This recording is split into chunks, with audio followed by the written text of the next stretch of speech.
வாத குன்மம், எரி குன்மம், வலி குன்மம், வாந்தி குன்மம், பித்த குன்மம், கப குன்மம். குன்மமே வந்து தனித்தனியாக வகையான கிழங்கு வகை உண்ணலாலும், அதாவது நம்ம மனோ இயல்பு மாறும்போது கூட இந்த குன்மம் வர்றதுக்கான வாய்ப்பு இருக்குங்கிறத.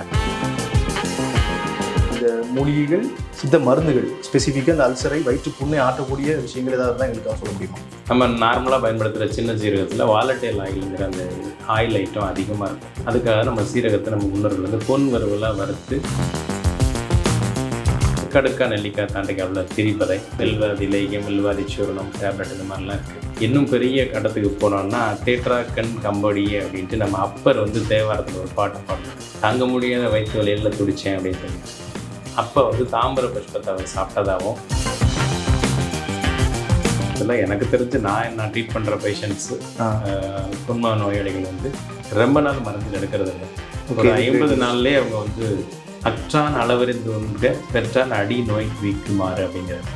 இதே மாதிரி சாப்பாட்டை அளவறிந்து சாப்பிட்ணும். டாக்டர் இன்டர்வியூ சேனல் வியூஸ் எல்லாத்துக்கும் வணக்கம். நான் உங்கள் வில்சன். இந்த வீடியோவில் வந்து நம்ம வந்து அல்சர் வரதுக்கான காரணங்கள், அதை சரி பண்ணுறது எப்படி, சித்த மருத்துவம் அல்சரை எப்படி பார்க்குது, சித்த மருத்துவத்தில் இந்த மாதிரியான மருந்துகள் இருக்குது அப்படிங்கிறத பற்றிலாம் நிறைய விஷயங்கள் ரொம்ப டீப்பாக பேச போகிறோம். இதற்காக நம்ம கூட இணைஞ்சிருக்கிறாங்க நம்மளுடைய கேள்விகளுக்கு பதில் சொல்கிறதுக்கு டாக்டர் செல்வகுமார். நம்ம இப்போ இருக்கிற இடம் வந்து திருநெல்வேலியில் எஸ்டிசி காலேஜ் ரோட்டில் இருக்கக்கூடிய குமார் சித்த மருத்துவமனை. சாரோட எக்ஸ்பீரியன்ஸ் வந்து ரொம்ப பெருசு. அதனால சார்கிட்ட நமக்கு அல்சர் சம்மந்தமான கேள்வி எல்லாத்தையும் நம்ம கேட்டு அதற்கான பதிலெலாம் நம்ம தெரிஞ்சு கொள்ள போகிறோம். அதனால் இந்த வீடியோவை நீங்கள் கடைசி வரைக்கும் முழுமையாக பாருங்கள். இது வரைக்கும் நீங்கள் நம்ம சேனலை சப்ஸ்கிரைப் பண்ணல அப்படின்னா சப்ஸ்கிரைப் பண்ணிவிட்டு பக்கத்தில் இருக்க பெல் பட்டனை கிளிக் பண்ணி ஆல் ஆப்ஷனையும் செலக்ட் பண்ணிக்கோங்க. டாக்டர் வணக்கம். டாக்டர் வணக்கம், சொல்லுங்கள். டாக்டர், இப்போ இருக்கக்கூடிய காலகட்டத்தில் வந்து மக்கள் எவ்வளோ தான் சம்பாதிச்சாலும், எவ்வளோ பணம் இருந்தாலும் சரியான நேரத்துக்கு சாப்பிட முடியல, சரியான உணவுகள் சாப்பிட முடியல. அதனால் அல்சர் வந்து பார்த்திங்கன்னா ஒரு காமனான ஒரு டிசீஸ் மாதிரி ஆயிடுச்சு. ஆல்மோஸ்ட் எல்லாருக்குமே இருக்கிற அளவுக்கு வந்துருச்சு. அது குறிப்பாக ஐடியில் இருக்கக்கூடிய பீப்புளெலாம் நான் பார்க்கும்போது நிறைய பேருக்கு அல்சர் இருக்குது. ஒருத்தருக்கு வந்து இந்த மாதிரி அல்சருக்கான சிம்டம்ஸ் மாதிரி தெரிஞ்சாலும் இது அல்சர் தான் அப்படின்னு உறுதி செய்யக்கூடிய அறிகுறிகள் என்ன இருக்கும் டாக்டர்? இன்றைக்கி பொதுவாக ட்ரீட்மெண்ட்டுக்கு வர்ற நம்ம நோயாளிகள் வந்து நெஞ்சக்கரிப்பு, புளிச்சேப்பம் அப்படிங்கிற முக்கியமான 2 குறிக்கங்களோடு வருவாங்க. நெஞ்சு எரியுது, சாப்பிட்டோன்னே செரிக்கலை, சரியாமை, வாயு தொந்தரவு, சாப்பிட்ட காலையில் வாந்தி வருது, வலிக்குது அப்படிங்களா. இந்த வலிங்கிறது ஒரு முக்கியமான பாயிண்ட்டு. மிச்சது எல்லாமே வந்து ஒரு குறிகுணங்கள்னு வச்சுக்கலாம். சரி. வலி அப்படிங்கிற ஒரு வார்த்தையை யூஸ் பண்ணும்போது அங்கே புண் அப்படிங்கிற ஒரு வார்த்தை வந்துடுது. புண்பட்டால் தான் அது வலிக்குது. அதுக்கு முன்னாடி நான் சொன்ன அந்த GERD, gastric oesophageal reflux disorder அப்படிங்கிற GERD வந்து இன்றைக்கி 24% உலக ஆராய்ச்சியில் இருக்குது. சரி, எல்லாருக்குமே இன்றைக்கி நீங்கள் சொன்னீங்க இல்லையா, பரபரப்பான ஒரு வாழ்க்கை முறையில் இருக்கிற மக்களுக்கு வந்து இருக்குது அப்படின்ட்டு ஐடி இந்த மாதிரி இண்டஸ்ட்ரியில் 24% இருக்குது. 10ல் 3 பேர் இதில் கஷ்டப்படுறாங்க. ஓகே. முக்கிய குறிகுணங்கள் இந்த மாதிரி நிறைய இருந்தால் கூட இந்த வலிங்கிற ஒரு விஷயம் அப்படிங்கிறது, வலிங்கிறது இந்த அல்சருக்கான வலி எப்படி இருக்கும், எந்த இடத்துல இருக்கும்? கரெக்டாக எபிகாஸ்டிக் பெயின் அப்படின்னு சொல்லுவாங்க. இந்த எலும்பு கூடு கூட நடுப்பகுதி இருக்கு இல்லையா, இந்த சென்டர் பாயிண்ட், இந்த கூடு முடிஞ்சு விரிஞ்சு போகுது இல்லையா, அந்த சென்டர் பாயிண்டில் லேசாக தொட்டாலே வலிக்கும். இந்த இடத்துல தான் எனக்கு வலிக்கு டாக்டர்னு பேஷண்ட் தொட்டே காமிப்பாங்க. ஓ, ஓகே. இது ஆரம்ப கட்டத்திலேயே ஒருத்தருக்கு வர்றதில்லை. சரி சரி. நாள்பட்ட நிலையில் தான், இல்லைன்னா கவனிக்காமல் விடும் பொழுதோ, தொடர்ந்து செஞ்ச தவிர அதே தொடர்ந்து மது, புகை, ரசாயன உணவுகள், நேரம் தப்பிய உணவுகள், ரொம்ப மசாலா, காரம் அதிகம் உள்ள உணவுகள் எடுத்துக்கிட்டு இருக்கும் பட்சத்தில் இந்த புண்ணோட அளவு வந்து அதிகரித்து வலிங்கிற லெவல் வந்து விட்டுருது. சரி சரி. இப்போ மக்களுக்கு வந்து பொதுவாக அல்சர் அப்படின்னா குடல் புண் அப்படிங்கக்கூடிய ஒரு எண்ணம் இருக்குது இல்லையா? இது நிஜமாவே குடல் புண் தானா? நீங்கள் சொல்லக்கூடிய வலி தரக்கூடிய புண் வந்து குடலில் இருக்குமா? அல்சருங்கிறது பொதுவான வார்த்தை. சித்த மருத்துவம் வந்து அதை குன்மம் அப்படின்னு சொல்லுது. குன்மம். உடலையும் மனதையும் குன்றச் செய்யும் நோய், உடலாலும் மனதாலும் வரக்கூடிய நோய் வந்து குன்மம், அதை குன்மம் அப்படின்னு சொல்லுது. அல்சருங்கிறது ஒரு பொதுவான, புண்ணுங்கிறது பொதுவான வார்த்தை. சித்த மருத்துவம் வந்து குன்மத்தை 8 வகையாக சொல்லுது. இந்த குன்மத்திலே 8 வகையாக சொல்லுது. சரி சார். இப்போ அதில் வந்து நிறைய குறிகுணங்களில் ஒவ்வொரு குன்மமும் ஒவ்வொரு குறிகுணங்களோடு இருக்கும். அதுக்கு தக்கன மருத்துவத்தை நம்ம செய்யணும். ஓ, அப்போ வந்து இப்போ ஒருத்தருக்கு அல்சர் இருக்குது, வலி இருக்குது அப்படின்னு நினைக்கிறாருன்னா இந்த 8ல் எங்கே வேணாலும் ஃபாலோ ஆகலாமா? எங்கே வேணால் ஃபாலோ ஆகலாம். சரி. அப்போ இந்த 8 வகையான இந்த குன்மத்துக்கும் தனித்தனியான மருந்துகள் பரிந்துரைக்கப்பட்டிருக்குதா சித்த மருத்துவத்தில்? கண்டிப்பாக கண்டிப்பாக. வாத குன்மம், எரி குன்மம், வலி குன்மம், வாந்தி குன்மம், பித்த குன்மம், கப குன்மமே வந்து தனித்தனியாக நோயாளி, அதுபோல் தேகத்துக்கு தக்கவாறு இதை நம்ம பிரிப்போம். நான் நோய்க்கு தக்கவாறு பிரிச்சிருக்கேன். தேகத்துக்கு தக்கவாறு இந்த பிரிவுகள் இருக்கும். தேகம்னா இந்த மூன்று இல்லையா சார்? வாத பித்த கபம். கலப்பு தேகி அப்படின்னு இருப்பாங்க. சரி. இவங்களுக்கு தக்கவாறு இந்த நோய் நிலை மாறுபடும். மருந்துகளை பரிகரிக்கும் போதும் இதுக்கு தக்கவாறு தான் நம்ம பரிகரிப்போம். சரி. நான் சொன்னேன் இல்லையா, நோய் வந்து நிறைய பரிமாணங்களுடையது, மருந்துகளும் நிறைய பரிமாணங்களை உடையது. சார், இந்த குன்மம்ங்கிற நம்ம புரிஞ்சுக்கிற அல்சர் பற்றி சித்த மருத்துவத்தில் கூறப்பட்டிருக்க குறிப்புகள் அந்த மாதிரி ஏதாவது இருக்குதா? சித்தர்கள் சொல்லியிருக்கிறது? சித்தர்கள் பாட்டாவே சொல்லியிருக்காங்க. செய்யான குன்மம் வரும் வழி கேள அப்படின்னு சொல்லி, உற்பான புசிப்பினாலும் உய்யாமை மிளகு வகை உரைப்பினாலும் உறுதியான பசி அடக்குவதனாலும் மந்தத்தினாலும் வகையான கிழங்கு வகை உண்ணலாலும், அதை விட முக்கியமான பாண்டு தையான சண்டால கோபத்தினாலும் சலிப்புனாலும் குன்மம் வரும் காணே அப்படிங்கிற காரணங்கள் என்னெல்லாம் சொல்றாங்க சார் இதில்? உப்பு காரம் அதிகமாக சாப்பிட்றது, சரி, நிறைய கிழங்கு வகைகள், கிழங்கு பொதுவாக மந்தம் அதிகமாக சாப்பிட்றது, மந்தமான உணவு தயிர் புளிப்பு அதிகமாக சாப்பிட்றது. ஓகே. அந்த காலத்தில் மிளகுங்கிற வார்த்தை யூஸ் பண்ணியிருப்பாங்க. இப்போ மிளகு வந்து ஒரு ஸ்பைசஸில் முக்கியமான பொருளாக இருக்குது. அப்போ இன்றைக்கி இருக்கிற மிளகா ரெட் சில்லியோ பிளாக் சில்லியோ நம்மகிட்ட கிடையாது. இது வந்து ஒரு குறிப்பிட்ட காலகட்டத்துக்கு முன்னாடி தான் நம்ம தமிழக மக்கள் அதை பயன்படுத்துகிறாங்க. ஓகே. நம்ம மிளகு தான் நம்ம முன்னோர்கள் பயன்படுத்திக்கிட்டு இருந்தாங்க. அந்த மிளகே ரொம்ப அதிகமாக சேர்க்கும் போதும் வரலாம் அப்படிங்கிறத சித்தர்கள் அதை நோட் பண்ணி வச்சுருக்காங்க. ஓ சரி.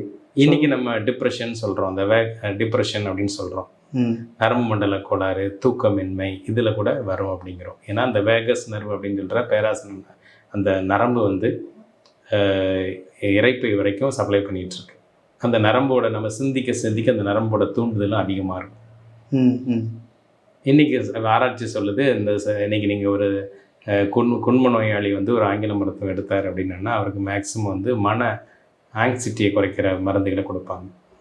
ஆனால் சித்த மருத்துவம் அன்னைக்கே சலிப்பினாலும் கோபத்தினாலும், அதாவது நம்ம மனோ இயல்பு மாறும்போது கூட இந்த குன்மம் வர்றதுக்கான வாய்ப்பு இருக்குங்கிறத அந்த காலத்திலே உறுதியாக சொல்லியிருக்கு. ஓகே. அதாவது இது மனநிலையை பொறுத்து ஜீரணம் பாதிக்கப்படும், குன்மம் வரலாம் அப்படிங்கிற மாதிரி. கண்டிப்பாக மனநிலை பாதிக்கும் போது நம்மளோட ஜீரண சுரப்பு பாதிக்கப்படுது, ஜீரண மண்டலம் பாதிக்கப்படுது, அதில் சுரக்கிற அமிலம் அதிகரிக்குது. Okay sir. அதிகமான கோபத்தில் என்ன நடக்குது, அதிகமான சுரப்பு அதிகமான அமிலம் சுரக்கும் போது ஆட்டோமேட்டிக்காக நமக்கு இரைப்பை சுவர்கள் அரிக்கப்படுது, புண் வேகமாக உண்டாகுது. டாக்டர், ஒருத்தருக்கு அல்சர் இருக்குது அப்படின்னா, அதாவது நம்ம குன்மம் இருக்குது அப்படின்னா, அவர் வந்து மருந்து மாத்திரைகள் சித்த மருந்துகள் கூட எதுவுமே எடுக்காமலே தன்னுடைய உணவு முறை வாழ்க்கை முறையில் மட்டுமே வந்து அதை சரி செய்து ரிவர்ஸ் பண்ண சான்சஸ் இருக்கா? இப்போ நீங்கள் கேட்டீங்க அல்சர் அப்படிங்கிற புண் அப்படிங்கிற வார்த்தையை நம்ம வந்து உறுதிப்படுத்தணும். சரி. அவருக்கு புண்ணு தான் இருக்கா, இல்லை அறிகுறி தான் இருக்கா, அவர் மனநிலையால் கஷ்டப்படுறாரா, உணவு மாறுபாடுனால கஷ்டப்படுறாரா, தூக்கமின்மையால் கஷ்டப்படுறாரா, அதனால இந்த பிரச்சனை இருக்கா, இல்லைன்னா அவர் சரியான நேரத்துக்கு சாப்பிடலையா? இதில் ஒரு முக்கியமான பாயிண்ட் இருக்குது, ஃபுட் டைம் அப்படிங்கிறது. ஓகே. ஒரு மனிதன் வந்து ஒரு 8 மணி நேரத்துக்குள்ளே அவரோட உணவை முடிக்கணும். நீங்கள் பறவைகளை பார்த்தீங்கன்னா சூரிய உதயம் ஆரம்பித்த உடனே பறக்க ஆரம்பிக்கும். அதிகாலையில் கரெக்டாக சூரிய உதயம் முடிஞ்ச உடனே கூட்டுக்குள்ளே வந்துடும். இன்றைக்கி நம்ம விஞ்ஞான வளர்ச்சியில் இரவு முழுக்க வேலை பார்க்குறோம், 11 மணிக்கு சாப்பிட்றோம். கண்டிப்பாக ஜீரண சக்தி நமக்கு இருக்காது. 3 மணிக்கு 2 மணிக்கு தூங்குறவங்களே எனக்கே நிறைய பேர் தெரியும் சார். சாப்பிட்டுட்டு படுக்கிறாங்க. ஒரு 6 மணிக்கு வரைக்கும் தான் நம்மளோட சூரிய அஸ்தமனம் ஆகிற வரைக்கும் தான் நம்மளோட ஜீரண மண்டலம் சிறப்பாக செயல்படும். ஓகே. அதுக்கு ஒரு அக்கினி தேவை. அண்டத்தில் உள்ளதே பிண்டம்னு சித்த மருத்துவம் சொல்லுது. இந்த உலகமும் மனித உடம்பும் அவனை சுற்றி இருக்கிற இயக்கங்களுக்கும் தொடர்பு இருக்குது அப்படின்னு சொல்லுது. சரி. அப்போ நேரம் ஆக ஆக இருட்டு ஆக ஆக செரிமான தன்மையும் குறைஞ்சிக்கிட்டே வரும். ஆனால் நீங்கள் இரவு உணவு கூடுமான வரை நீங்கள் 7 மணிக்குள்ளே முடிக்கிற மாதிரி வச்சுக்கணும். ஓகே. அது வந்து ஒரு 12 மணி நேரமாச்சு நம்ம உடலுக்கு, நம்ம இரைப்பைக்கு ரெஸ்ட், ஓய்வு தர வேண்டும். ஜீரண மண்டலத்துக்கு அது சீராக செயல்படுறது. நம்ம அப்படி விடுறதில்லை. 2 மணி நேரத்துக்கு ஒரு சாப்பாடு சாப்பிட்றோம், கடைசி வரைக்கும் சாப்பிட்றோம், எதாவது குடிச்சிட்டு தான் தூங்குகிறோம். இனிப்போ உப்போ புளிப்போ ஏதாச்சும் ஒரு ட்ரிங்க்ஸோ ஒரு ஸ்வீட்டோ சாப்பிட்டுட்ருக்கோம். அந்த மாதிரி செய்யும்போது நம்ம உணவு மண்டலம் ஜீரண மண்டலம் கெட்டுப்போம்.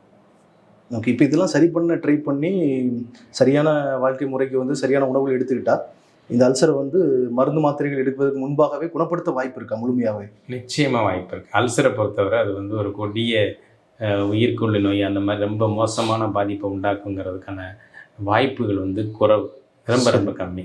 சரி சார். ஒரு சில உடலினர், ஒரு மரபு சார்ந்தவங்க, குடல் புண் உள்ளவங்களுக்கு தான் இது ரொம்ப தீவிரமாக இருக்கும். ஓகே. மற்றபடி எல்லாருக்குமே வந்து அவ்வளோ தீவிரமாக இருக்காது.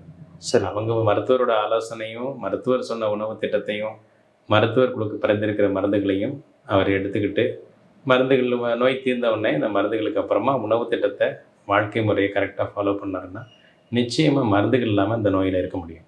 சரி சார். எங்களுக்காக, நம்ம சேனல் வியூவர்ஸ்க்காக இந்த அல்சர் இருக்கிறவங்க எந்த மாதிரி உணவுகள் சாப்பிடணும், எந்த மாதிரி உணவுகள் தவிர்க்கணும்னு ஒரு குறிப்பான உணவுகள் சொல்ல முடியுமா டாக்டர்? இன்றைக்கி நம்ம உணவுகளை 2 வகையாக நம்ம பிரிச்சுக்கலாம். Acid foods, alkali foods. அமில உணவுகள், கார உணவுகள். காரம்னா அல்கலிங்கிறதுல வரும். கார உணவுகள் எல்லாம் காய்கறிகள், பழங்கள், கீரைகள், இந்த மாதிரி இயற்கையாக உள்ள தானிய வகைகள் எல்லாமே வந்து நமக்கு வந்து கார உணவுகள் தான். இது புண்ணை ஆற்றும், அமிலச்சுரப்பை குறைக்கும், அமிலச்சுரப்பை தூண்டாது. இந்த பக்கம் காரம் அதிகமான ஸ்பைசஸ், மிளகு, ரெட் சில்லி, வத்தல், மிளகா, இது போக நம்ம என்ன சொல்கிற எண்ணெயில் பொரிச்சது, சட்டியில் போட்டு இப்போலாம் நீங்கள் பார்த்தீங்கன்னா தெரியும், டப டப டபன்னு குலுக்கிட்டு இருப்பாங்க. எந்த எண்ணெயை ஊற்றுறாங்க, எவ்வளோ சால்ட்டு, கெமிக்கல், டப்பாலேருந்து ஏகப்பட்ட ஐட்டங்கள், சாஸு.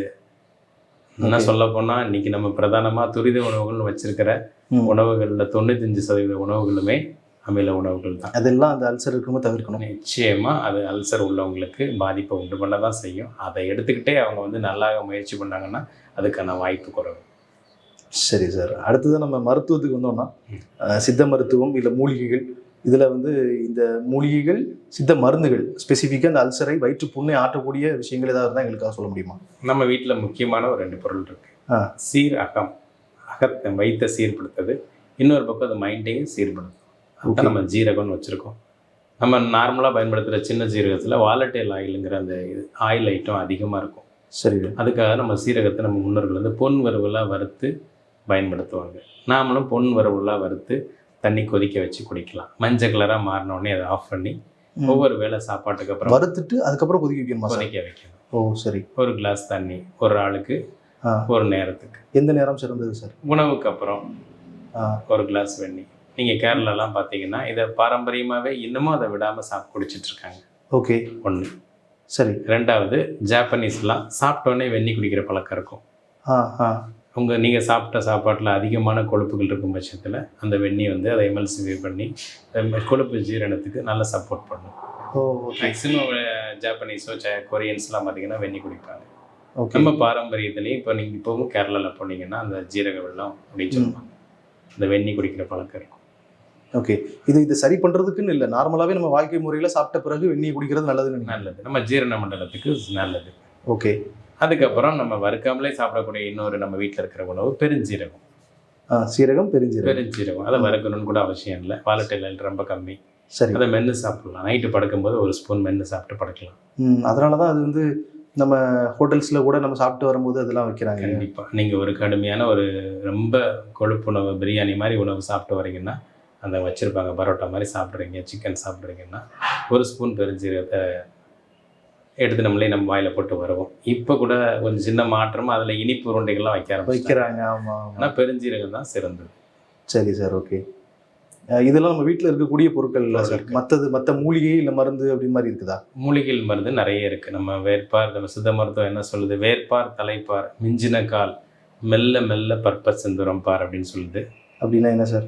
முதல்ல மூலிகைகள் தான் பார்க்கணும் அப்படின்னு சொல்லுது. சரி. நம்ம சித்த மருத்துவத்தில் மூலிகைகள்லாம் நம்ம மணத்தக்காளி கீரை சொல்லலாம், புண்களை, வயிற்று புண்களை ஆற்றும் அப்படின்னு சொல்லலாம். இது போக நம்மகிட்ட இருக்கிற மூலிகைகள் வந்து மாதுளம்பழம் முக்கியமானது. கடுக்கா, நெல்லிக்காய், தாண்டிக்காவில் திரிபலா, இன்னொன்று வில்வம், வில்வாதி லேகியம், வில்வாதி சூரணம், டேப்லெட், இந்த மாதிரிலாம் இருக்குது. ஓகே. இந்த மாதிரி மருந்துகள் ஆரம்ப கட்ட நிலைமையில் நம்ம கொடுப்போம். ஏலாதி சூரணம் கொடுப்போம். இது குணமாகாத பட்சத்தில் அடுத்து தாது பொருட்களான சங்கு. சார், இப்போ நீங்கள் சொன்ன மருந்துகள்லேயே கூட எந்த மருந்து எடுத்துக்கணும் அப்படிங்கிறது மருத்துவர் ஆலோசனைகளுக்கு பிறகு தான் தெரிய வரும். நான் ஒரு 10 குறிகுணம் சொன்னேன் இல்லையா? ஆமாம். அந்த நபருக்கு எந்த குறிகுணம் இருக்குது, அந்த குறிகுணம் எதனால் வந்தது, ஒருவேளை காரணியை கட் பண்ணால் அந்த குறிகுணத்தை நீக்க முடியுமா மருந்தே இல்லாமல், இல்லைன்னா இந்த குறிகுணத்துக்கு அல்சரோட இந்த நிலைக்கு இந்த மருந்து மட்டுமே போதுமானதா அப்படிங்கிறது நம்ம மருத்துவர் முடிவு பண்ணி நான் சொன்ன மருந்துகள்லேருந்து எது பெஸ்ட்டோ அதை பேஷண்ட்டுக்கு கொடுப்பாங்க. ஓகே. கொடுக்கணும், அதுதான் சரி. சரி டாக்டர். ஓகே. இப்போ அதுக்கு பிறகு நீங்கள் எது தாது சம்திங் எது சொல்லிட்டு அடுத்த கட்டமாக நமக்கு ஒரு புண் இருக்குது, நான் சொன்னேன் இல்லையா, ஒரு வலி வந்துருச்சு, புண் இருக்குன்னா ஒரு மூலிகையை மட்டும் கொடுத்து குணப்படுத்த முடியாது. இப்போ அடுத்த கட்டத்துக்கு நம்ம ஒரு முக்கியமான மூலிகையில் அதிமதுரம், குண்ம நோயாளிக்கு ஒரு அருமருந்துன்னே சொல்லிக்கலாம். அதிமதுரம் அதையும் நம்ம ஜீரகத்தை வறுத்து பயன்படுத்தின மாதிரி இடித்து பவுடர் பண்ணி அதை வறுத்து வச்சு பயன்படுத்தும் போது அதற்கு சக்தி அதிகம், புண்களை வேகமாக ஆற்றும். அதிமதுரம் பொதுவாக சர்க்கரை நோயாளிகள் மட்டும் தவிர்க்கணுமா சார்? இல்லை, இனிப்பு அந்த இனிப்பு வந்து சர்க்கரை நோயாளிகளுக்கு சர்க்கரையில் எந்த மாற்றம் பண்ணுறதில்ல. ஓ, ஸ்வீட்டெக்ஸ் மாதிரி தான். ஓகே. பெரிய மாற்றங்கள் ஒன்றும் பண்ணுறதில்ல. பட் மருத்துவ குணம் ரொம்ப ஜாஸ்தி இருக்குது. சரி சரி, எடுத்துக்கலாம். அதான் அல்சர் நோயாளிகளுக்கு, குண்ம நோயாளிகளுக்கு நல்ல சிறப்பாகவே வேலை செய்யும் அது. சரி சார். முதல் கட்டத்துக்கு. ரெண்டாவது கட்டத்துக்கு நம்ம வந்து உப்பு புஷ்பம், சங்கு புஷ்பம், சிலாசத்து புஷ்பம் அப்படின்ட்டு அடுத்த தாது பொருட்களை கொண்ட மருந்துகள் நம்ம தருவோம். ஓகே. இன்னும் பெரிய கட்டத்துக்கு போனோம்னா தேட்ரா கண் கம்படியே அப்படின்ட்டு நம்ம அப்பர் வந்து தேவாரத்தில் ஒரு பாட்டு பாடுவார்.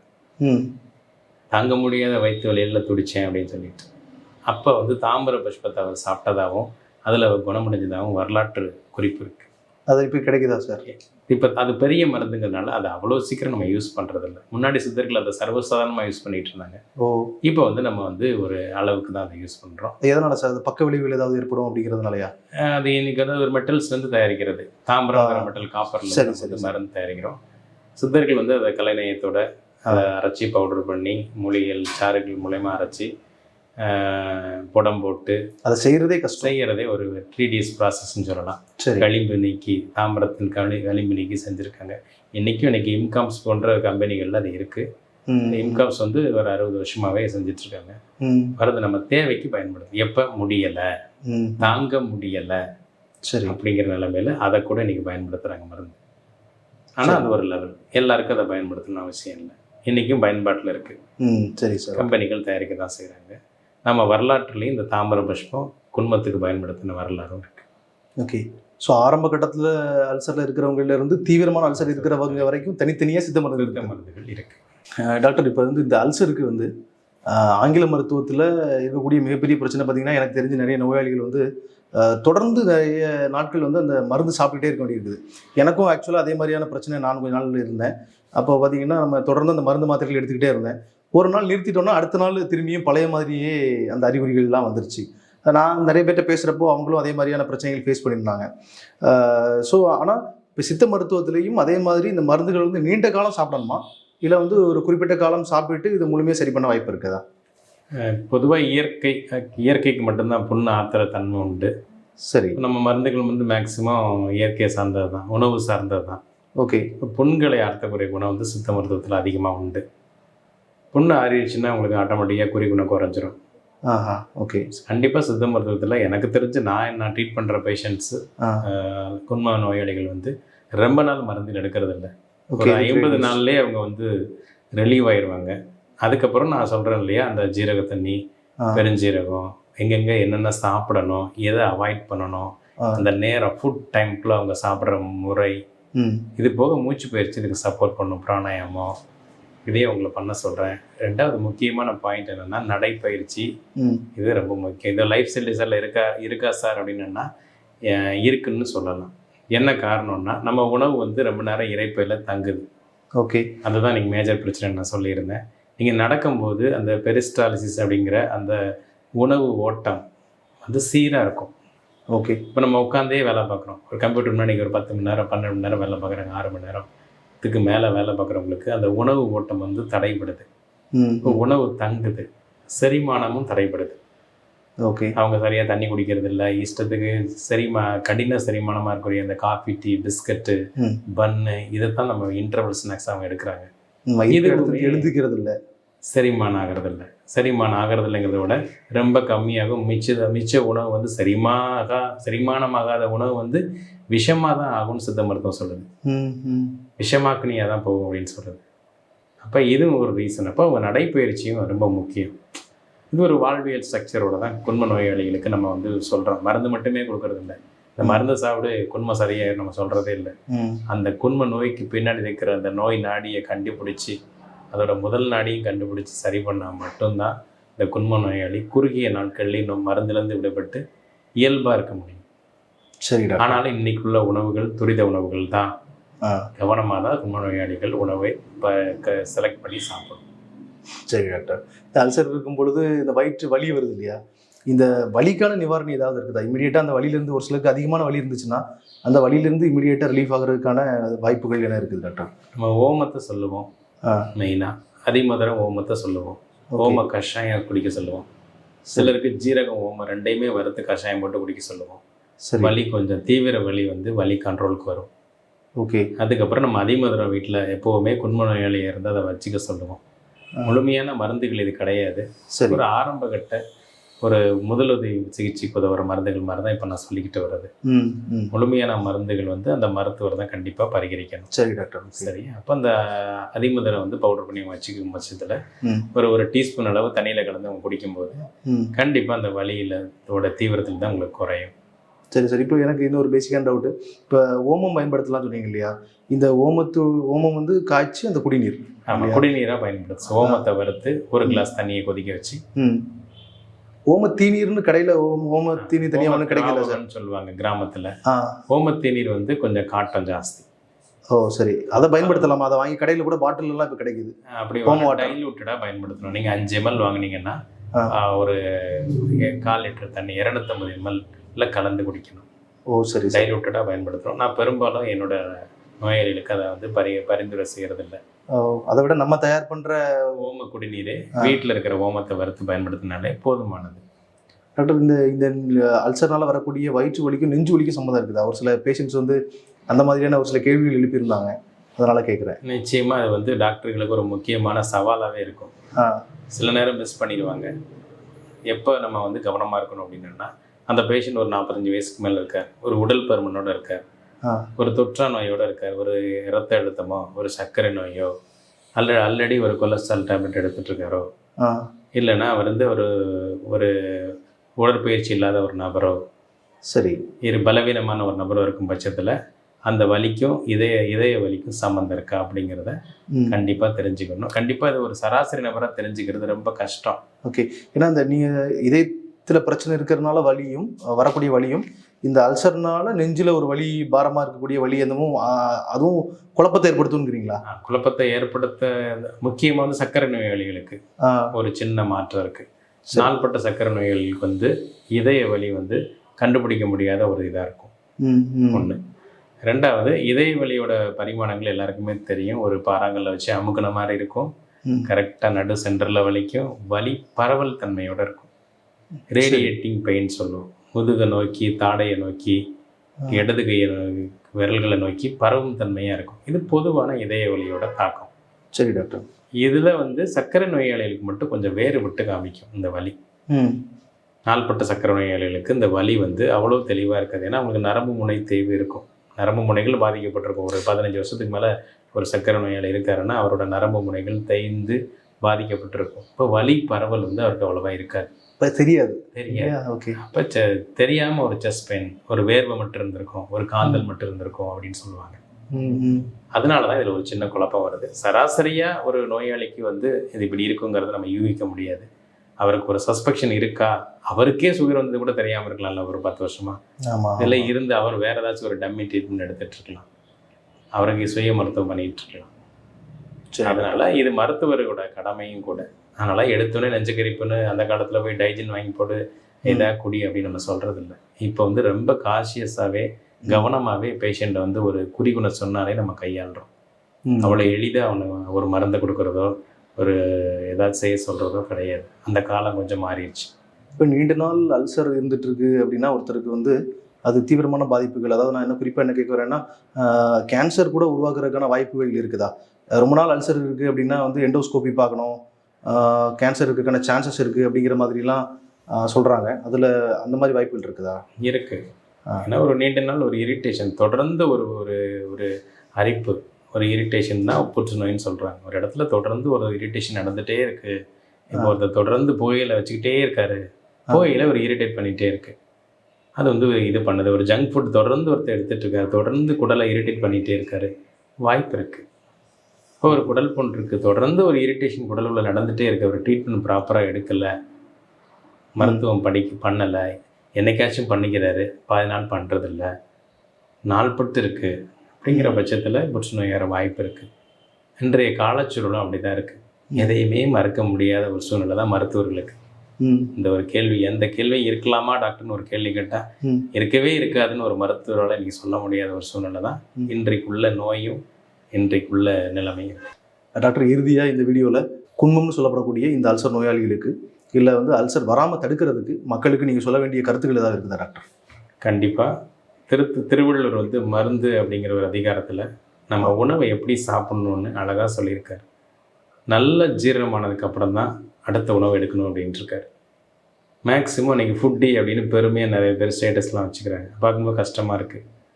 அது வந்து நம்ம உணவு திட்டத்துக்கு மாறுபாடானது, நம்மளோட உணவு ஜீரண மண்டலத்துக்கு எதிரானது. நம்ம சாப்பிட்ட உணவு ஜீரணித்ததுக்கு அப்புறம் தான் அடுத்த உணவை நம்ம எடுத்துக்கிறோம். ஓகே. தீயளவின்றி தெரியான் நோயளவின்றி காணப்படும் திருவள்ளுவர் சொல்கிறார். அது என்ன அர்த்தம் டாக்டர்? அதாவது நன்னோட பசியை அறியாமல் சாப்பிட்டுக்கிட்டே இருக்கிறவன், தனக்கு எவ்வளோ பசி இருக்குன்னு தெரியாமல் சாப்பிட்டுக்கிட்டே இருக்கிறவனுக்கு நோயும் அளவில்லாமல் இருக்கும் அப்படிங்கிறார். ஓகே. அற்றான் அளவறிந்து உண்க பெற்றான் அடி நோய் தூய்க்குமாறு அப்படிங்கிறார். அதே மாதிரி சாப்பாட்டை அளவறிஞ்சு சாப்பிட்ணும் அப்படிங்கிறது ஒவ்வொரு நிலையிலையும். அப்போ இதைத்தான் நம்ம இப்போ சொல்கிறோம், எவ்வளோ உழைக்கிறோமோ அவ்வளோக்கு நம்ம சாப்பிடுங்க, கலோரி தெரிஞ்சு சாப்பிடுங்க, அளவறிந்து உண்கன்னு அவர் சொன்னது வந்து இன்றைய விஞ்ஞான வார்த்தைக்கு நம்ம சொல்லிக்கலாம். எப்படின்னா கலோரி தெரிஞ்சு சாப்பிடுங்க அப்படின்னு சொல்லிக்கலாம். இன்றைக்கி உள்ள காலேஜ் பிள்ளைங்க காலையில் சாப்பிட்றதில்ல. காலையில் சாப்பிடாட்டா என்ன நடக்கும்? நிறைய நோய் வர வாய்ப்பு இருக்குது. நான் உங்களுக்காக பிரேக்ஃபாஸ்ட் பண்ணி நீங்கள் இருப்பீங்க, 10 மணி நேரம் சாப்பிடாமல் இருப்பீங்க. உங்கள் ஜீரண மண்டலம் 1 லிட்டர் HCலையும் 1 லிட்டர் ஜீரண நீரையும் சுரந்து வச்சுருக்கோம். அது என்ன பண்ணும் உங்களுக்கு? அப்போ குடலில் தான் போய் இதை அறிக்கை தான் செய்யும். இப்போ குன்மம் வர்றதுக்கு காலை உணவை தவிர்த்தலும் முக்கிய காரணமாகுது. சக்கரை நோய்க்குமே அது ஒரு முக்கிய காரணமாகுது. காலையில் ராஜா போல் நீங்கள் சாப்பிடணும். ஓகே ஓகே, முக்கியமானது. அதுக்கப்புறம் நம்ம உணவில் வந்து இன்றைக்கி பழங்கள் எடுக்கிறது, காய்கறிகள் எடுக்கிறது, அதை ஒதுக்கி வைக்கிறது இன்றைக்குள்ள இளைய தலைமுறைக்கு அது ஒரு ஃபேஷனாகவே இருக்குது. நான் ப்ரெட்டு சாப்பிட்டேன், நான் பீஸா சாப்பிட்டேன், நான் கோக் குடித்தேன், அதை ஒரு ஃபேஷனாக பப்ஸ் சாப்பிட்டேன் அப்படிங்கிறேன்.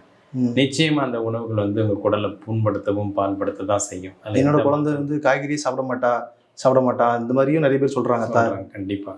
ஓகே. காய்கறியில் தான் நுண்ணூட்டச்சத்துக்கள் இருக்குது, நார்ச்சத்து இருக்குது. நம்ம உடம்புக்கு 13 வகையான வைட்டமினும் 11 வகையான மினரலும் அன்றாடம் தேவை. அதுங்க வந்து ஒரு 200க்கும் மேற்பட்ட ஃபங்க்ஷன் பண்ணுது.